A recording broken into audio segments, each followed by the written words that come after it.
How do you judge a budget field watch? Well, for me, it comes down to three. Yeah, that's three. Three categories: durability, design, and affordability. So, using those metrics, where does this watch fall? This is the latest release from Vaer, their S5 calendar field watch. Great specs, great price. Is it a great watch? Welcome back to the 1010 Club. My name is Jonah, and we are clearly back in the basement once again, and also clearly the move I mentioned a few episodes ago is still well underway. So enough about me. Let's check out this watch and answer the question, is this the best budget field watch from a micro brand ever? Dun dun dun!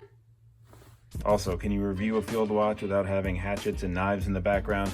You absolutely can't. So let's check out this watch from Vaer using those three categories. So we're gonna go with durability, design, and value for money. But first, let's check out the specs on this watch. And pretty traditional. So it's a 40 millimeter diameter case here, 47 millimeters lug to lug, a 20 millimeter lug width, and thanks to the quartz movement, you see the 1 tick per second hand going around, just 9 millimeters thick. You see a screw down crown there, signed as well with Vaer. A nice grip on this crown too, a 7 millimeter crown, so a little bit oversized, no crown guards here, and really nice grip for when you unscrew it, because it is a screw down crown, 100 meters of water resistance on this watch, also a screw down case back.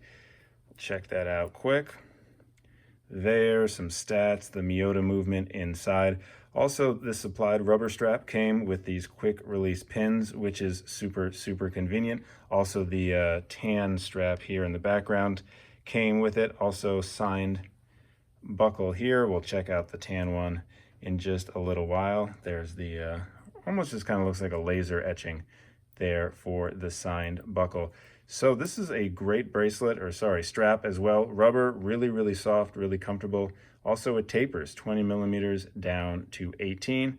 2 keepers here and a ton of points of adjustment for almost any wrist. So first category is durability. So how do we like this for durability? Well, it scores quite high for several reasons. All stainless steel, great, thank you very much. The screw down crown and the screw down case back give this watch 100 meters of water resistance, which is also super helpful. Most of their watches are dive watches, but they want all of their watches to be waterproof. So the field watches, well, everything they make is going to be at least 100 meters water resistant, but they guarantee waterproofness for all the swimming, whatever kind of stuff you're going to be doing. Also, it's flat, but it is a sapphire crystal. So no scratches on this field watch. Bang it around, take it on all your adventures. You should be good. So from a durability standpoint, what more could you ask for? Let's move on to design. Now, this is going to be more subjective. I understand that, but this is my channel, so here we go. I bought this watch originally because of the design. I love the stark contrast between the black dial and the white hands. You want legibility on a field watch, and you got it with this one. Let's move these hands apart so we can really appreciate, though, what I don't see in a lot of field watches, which is a little bit of freedom of design. I'm talking about the hands right now. These syringe style hands I really get a kick out of. I love the way they look. They remind me a lot of the hands on the Zin 104, one of my favorite watches of all time that one day I hope to own. And those syringe hands give it a little bit of a unique flavor to me. A lot of field watches I feel like are cookie cutter. And while there really isn't a lot of freedom in field watches, I feel like Vaer did take some artistic freedoms in this watch. So the syringe style hands, the arrow second hand ticking away, I love that as well. Again, the contrast between the hands, bright white, and the dial, dark flat black, are great to me. Arabic numerals all around from 1 to 12. Also smaller seconds or minute markers there. We got 5, 15, 25, 30, almost all the way around the dial. I say almost because another design cue from Vaer are these lume dots. They have them at the 2, the 4, the 8, and the 10. And this is a design cue that is pretty consistent throughout all of Vaer's watches. And it is a nice kind of breakup from having just numbers all the way around. Now, what might make this not a completely traditional field watch, and this definitely falls into the category of design is the fact that they have a date here, and this date is framed and almost color matched. It is black, although we can tell it might be a little bit lighter than the dial, but this is called the S5 calendar field watch, and for me, I love a date complication. I want to know what date it is. If I'm going to be in the mountains, help me keep track of time by having a date wheel tick on by every 24 hours. Let's check out the rest of this design. It is brushed stainless steel almost everywhere. There is a nice little high polish edge running along here and also running between the bezel and the case. Nice downturn of the lugs here too, so it gives you a good fit on wrist. And it is basically brushed everywhere, so it gives you the utilitarian feel of the brushed stainless steel. This bezel has a nice brush to it. It also is thin, so while this is a 40mm watch, a lot of dial space, excuse me, a lot of dial space for the real estate that you have because of this thin bezel. But I do like the little pops along the way. Those high polish edges give it a little bit of sparkle, let it capture and reflect the light just a little bit, and again, makes it more than just your everyday field watch. So let's check out this dial just a little bit more. Everything is printed on, and it is a flat black dial. All the numbers are loomed, the hands are loomed, the second hand is loomed. So you can see the loom is pretty good. It does fade rather quickly. This is about a minute elapsed time that we're looking at right now. So definitely not dive watch style or dive watch brightness as far as like an SKX goes, but I feel like definitely enough for what you need. Something cool on this watch too is you see this little extra hole down here at the bottom. I really didn't know what that was for, and you might be ahead of me already, but what it is for is to hit this keeper. Let's see if we can see it.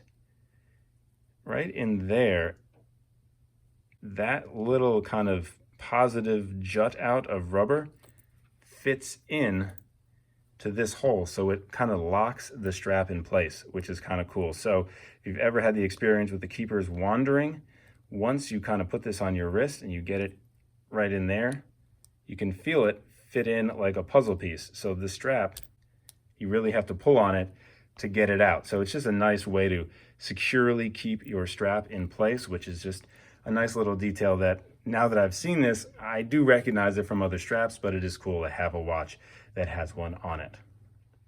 All right, so we talked durability, we talked design, let's talk value for money. After all, this is a budget watch channel, and I did ask the question at the beginning of this video, is this the best budget field watch from a micro brand ever?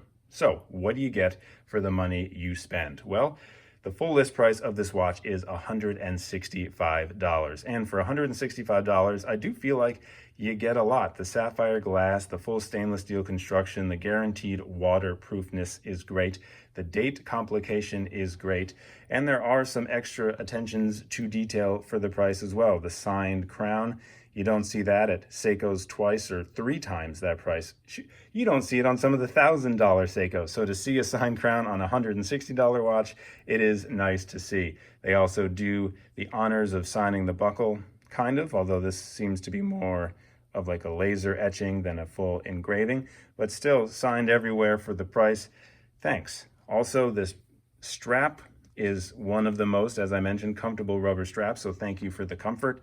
And they also add something else for your money. You get to choose a second strap. You can upgrade and pay about $100, I think, for a bracelet. I'm not crazy about field watches on bracelets, but you can get this guy for free. So this was a free strap with the watch. It's like a double ply canvas strap, so you can see it's like one single piece that wraps around and then is glued / stitched together.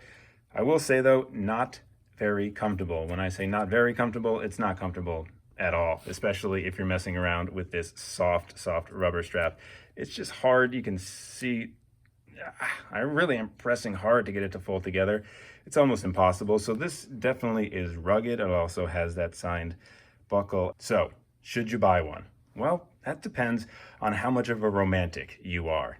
That might seem like a weird thing to say, but for me, I love watches for reasons that might not seem typical. I love mechanical watches. I love the history of watches. I love the bridge it makes from the past to the present. And I love some design and honestly some romance put into these watches. So that's one of the reasons I never really gravitate towards quartz watches. I don't feel like there's as much of a soul in a quartz watch as I feel like there is in a mechanical watch. But for a field watch that you want to be dependable, that you want to be able to knock around, maybe go on a week-long trip and really be able to kind of rely on the accuracy of a watch, quartz really does come in handy. So this is going to be a muddy answer coming from me. I mean, you make your own decision. But I initially, although I loved everything I described about this watch, there was something that I wasn't really connecting with, and I thought it was the romance. I thought I wanted that kind of mechanical watch. But then I actually took this field watch into the field. I went hiking, and it was a tame hike. It was a gravel path. It wasn't exactly, going out into the middle of nowhere being Survivor Man, but the 4-5 mile hike through the woods wearing this watch really did actually give me a sense of romance. It gave me a sense of using the watch for what it was meant to be used for. And it really made me like this watch a lot more than I initially did. It really did start to click with me. So I don't think for me, this will be an everyday watch. It will, though, be my go-to field watch, my go-to camping watch, the watch that I know won't let me down because of the water resistance, because of the quartz dependability, and because of the comfortability of this bracelet/strap. But to fully answer the question, we do have to cover a couple of negatives. The first negative is, well, it comes with a positive. The thinness of it, the 9 millimeters of thinness because of this quartz movement means that this oversized crown does actually hit your wrist a bunch. And that should be funny to say, coming from the guy wearing a watch with a giant crown right now. However, the Vaer, because it's so thin, the crown really does rest and hit the back of my hand. That can be remedied by, get ready, putting it above the wrist bone, something that people who watch my videos always yell at me to do anyways. And that is something I did when I went out into the field. I wore it higher up and that negative was gone. So other than that, there's hardly any. Yeah, the reflections you can see kind of everywhere. I do not believe there's any AR coating on this watch, and the flat crystal does kind of reflect a bunch. For me, again, I said I'm a romantic with watches. I would love at least a slight dome of this sapphire. That would really, really make this watch for me. But again, it would take away from the field watch capability, the versatility of the flat crystal that obviously attracts less scratches. So was I clear/muddy enough for you answering these questions? Is this the best budget field watch ever from a micro brand? It's up there for sure. Let me know down in the comments if there are other watches in this price range from other micro brands I'm unaware of that would give this watch a run for its money. But in this world of so many fashion watches, so many make a quick buck, small brands, to have a watch under $200, to have all of this added to it. And I've also anecdotally heard that Vaer really has been upping their quality over the years. So they've been listening to the customer. They've really wanted to improve, and they really want to fill a need for us instead of just make a quick buck. So all of that seems great to me. And to be able to have this watch and know that I can have this watch forever is a really comforting feeling. Let me know your thoughts down below. And if you haven't commented or subscribed yet, let me hear from you. Let me see you in the community. It's great to talk to you here on YouTube, and I'll see you in the next video.